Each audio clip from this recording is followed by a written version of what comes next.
Good evening and welcome back to the Celtic Way. I'm your host, John McGinley. I'm joined by Ryan McGinley, who's live, not from Glasgow as the graphic says, but from Pittodrie to watch Aberdeen versus Celtic in the Scottish Premiership.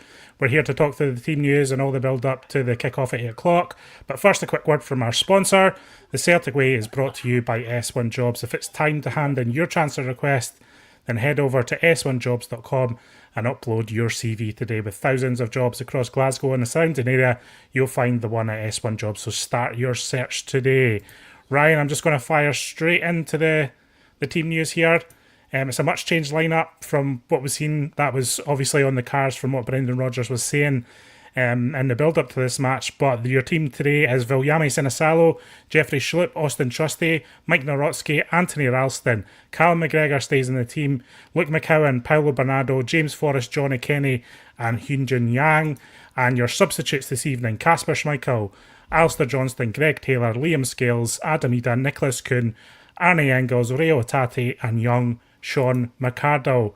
What are your thoughts first off on the lineup this evening, Ryan? Yeah, plenty of changes, but I think that's exciting as well for these end-of-season games, and it really provides a big opportunity for those players that maybe haven't had as much game time this season to come in and stake a claim ahead of next season. You know, Viljami Sinisalo, I think everybody's really enjoyed what he's brought to the team. Kasper Schmeichel came back at the weekend, did a good job, but he's now back in the team, Viljami Sinisalo, and he can get a shot in goals. I'm most excited, to be honest, about Johnny Kenny, to see him start his first game for Celtic. It'll be a big night for him, and of course the return of Hyunjin Yang as well, starting the game on left wing alongside James Forrest on the right. So a lot of changes, but it's changes, but it's still a strong team, and one that you would expect to do the job. Yeah, Johnny Kenny's cleared, I think, 7 times from the substitute bench, never started the game for Celtic, never scored for Celtic, had that productive loan on, away at Shamrock Rovers back in Ireland, where he kind of made his way coming through for Sligo Rovers. Does know how to hit the back of the net, though, and hopefully if the chances present themselves tonight, he can demonstrate that. Yep, although we've only seen him a couple of times in terms, as you say, 7 substitute appearances since he's returned from Shamrock Rovers, I've been pretty impressed by what he's been doing, despite not hitting the back of the net. I think he's looked pretty comfortable leading the line. A young player. I think that he's grown as well. When he signed for Celtic, and when you watched him in pre-season games, or when you've seen some sightings of him even going to games, he did look less than what he is now. I think he's evened himself out in terms of his physicality, which should only help him in the long run. I think it's good that Celtic have made those changes and put Adam Ida on the bench. Daizen Maeda misses this one through a slight niggle that Brendan Rodgers was speaking about yesterday. So it's an opportunity for Johnny Kenny to break his duck tonight if he gets the chances. There'll be a few players that we want to break their duck, especially this season. Look at James Forrest on that right-hand side. That goal has still eluded him thus far. Could tonight be the night that he breaks that record for Celtic? Yeah. It's worth pointing out, if you don't know the news, obviously Cameron Carter-Vickers is currently out in preparation for the Scottish Cup final at the end of the month. He had an injection on his hamstring just to get him fully ready for that. Alistair Johnston is on the bench tonight, but didn't quite make tonight's starting lineup. I think he'll be back in the team for the St Mirren game at the weekend. And then Daizen Maeda, as Ryan just alluded to there, just carrying a slight wee niggle, a slight wee knock, and so there's no point in risking him for what. Let's be honest, Ryan, you've made the trip up there and we appreciate your endeavour, but tonight, there's not much riding on tonight, is there? It's all about no injuries tonight and keep that squad depth heading into those final 2 games. As you can hear, the music has just came on there, so apologies for any background noise that comes through. But yeah, I think the big thing tonight is, yes, go for the result, try and get a positive result, try and get people to break their ducks tonight with regard to Johnny Kenny and, of course, James Forrest. But we want no injuries. We want to be heading into that game at the weekend on Trophy Day with no injuries. And then next week, the big one against Aberdeen. People have called it a dress rehearsal. I wouldn't mind if it goes that way and there's no injuries, as long as Celtic come out unscathed and into this weekend's game with that same focus as well. Because although I think you'll see changes on Saturday, you want no injuries for that big game at Hampden the following Saturday.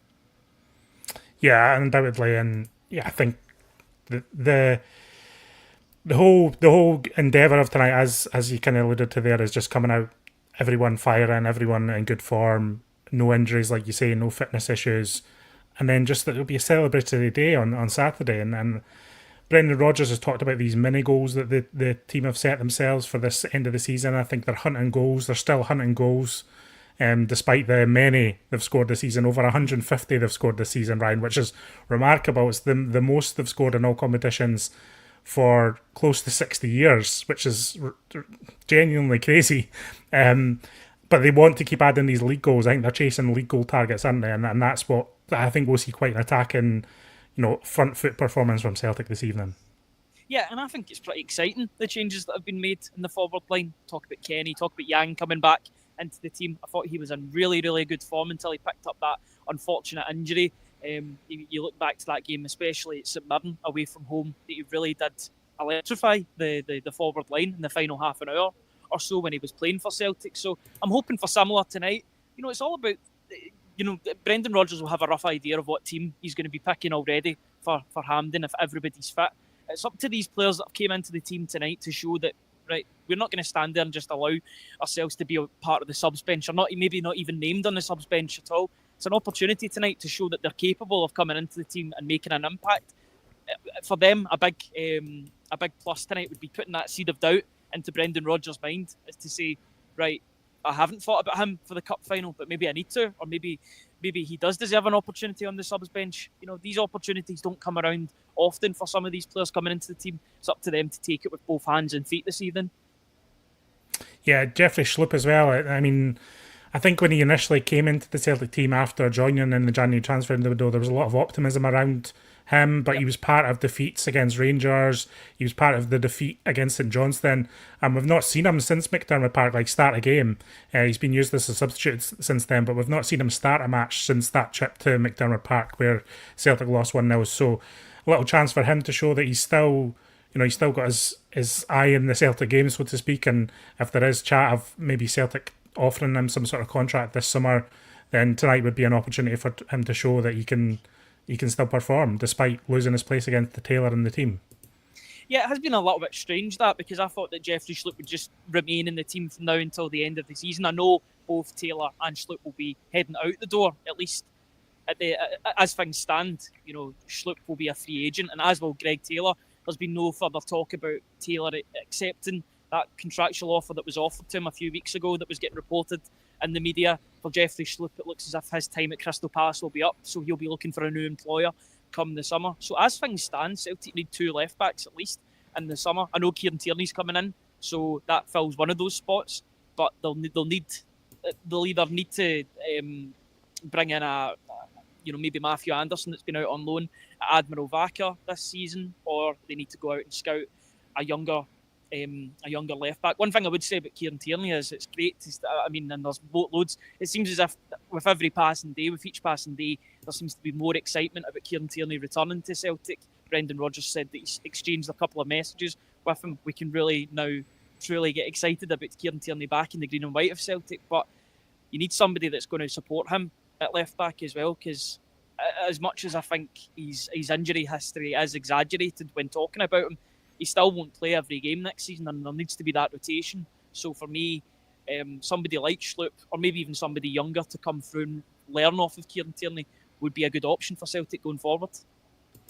Looking at the midfield, slight surprise to see Callum McGregor in the team tonight. I guess that's just down to a lack of options. It seems like it might have been a good opportunity to rest McGregor. He plays an awful lot of football, and I'm not sure I was expecting to see McGregor in the lineup tonight, just given the stakes involved and how important he is to the team and how important he's going to be in that cup final.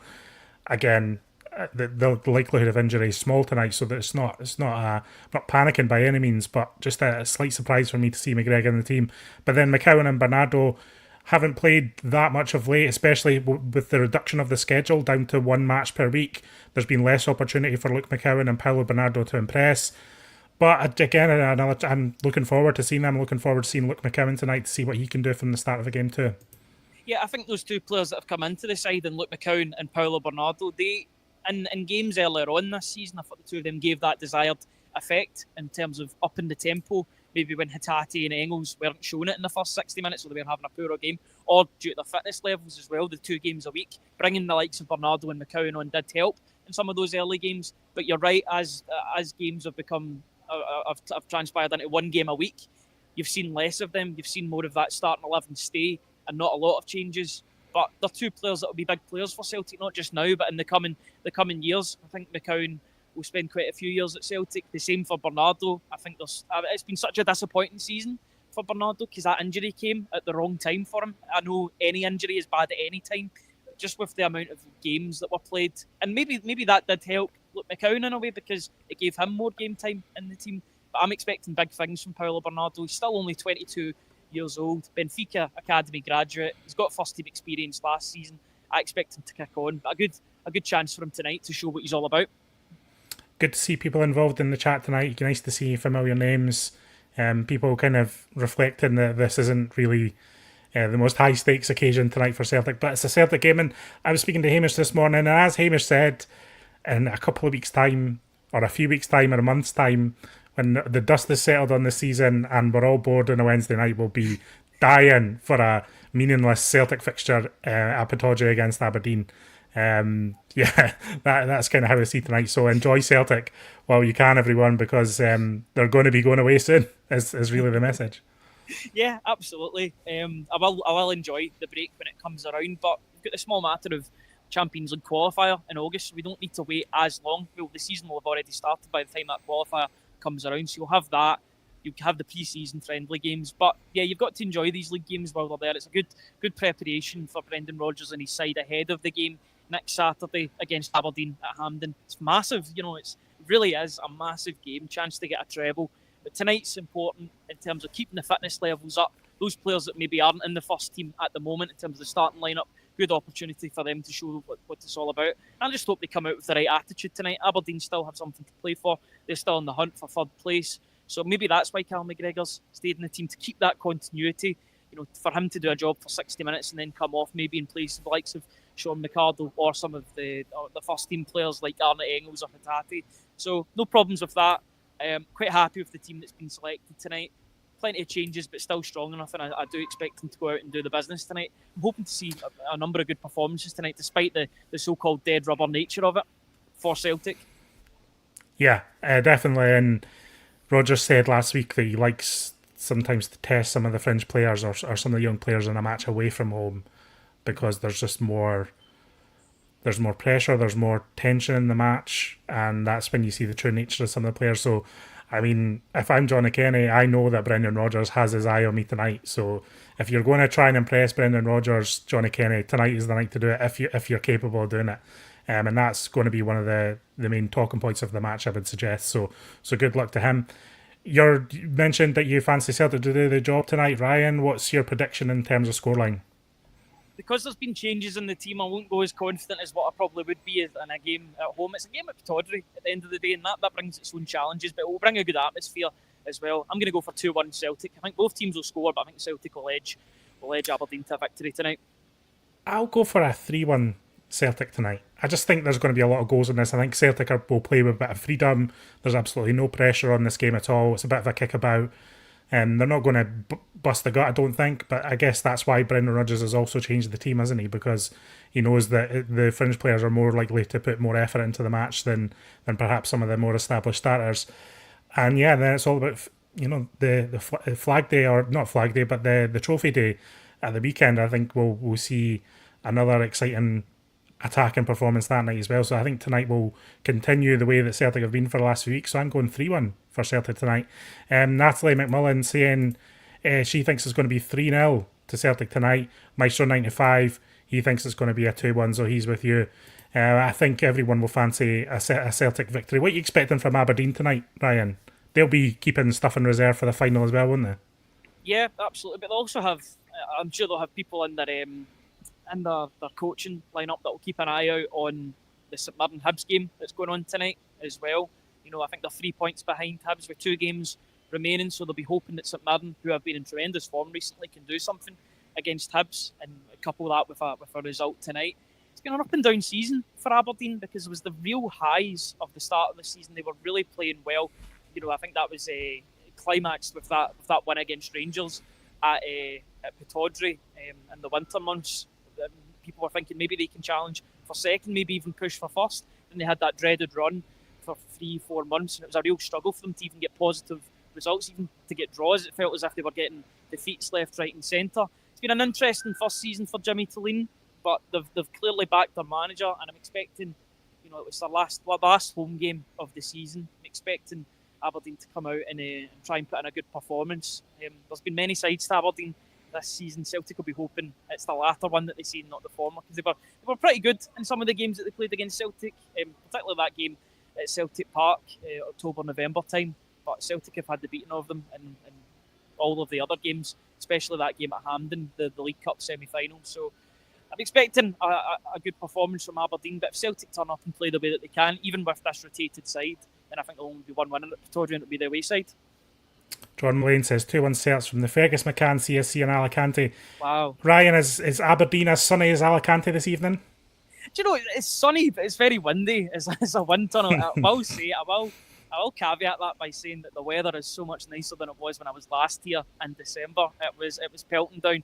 Remember the game? I think it was a 1-0 victory for Celtic that night. Rio Tati scored after a delightful assist from Greg Taylor. It was a really good goal, about 10-15 minutes from time. It's a much nicer day, much nicer evening at the moment, but it really is cold. That's the reason why I've got my jacket on. I had my sunglasses on when I was driving up the way to Aberdeen, but I've got my heavy jacket on just now.